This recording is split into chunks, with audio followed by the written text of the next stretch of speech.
वज़ू के नीचे छींटे मारना ज़रूरी है या इसकी क्या दलील है? बिल्कुल, वज़ू के बाद रसूल अम्मा जी आयशा और हज़रत अनस इब्न मालिक रज़ी अल्लाह ताला से रिवायत आती है सहीह बुखारी के अंदर किताबुल वज़ू के अंदर।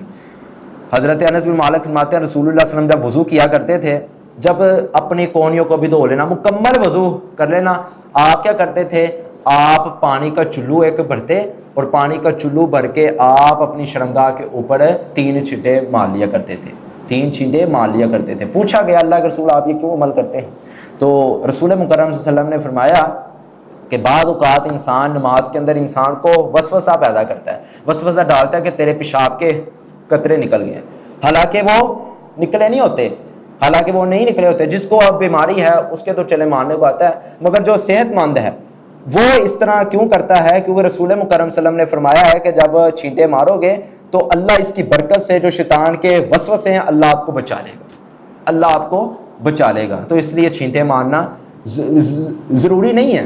ये नहीं है, एक होती है ना कि चीज़ को वाजिब कर लेना कि ज़रूरी ही है, ना मारोगे तो तुम्हारा वज़ू नहीं होना, बिल्कुल ज़रूरी नहीं है। मार लो तो बड़ी अच्छी बात है, ना भी मारो तो कोई हर्ज नहीं है।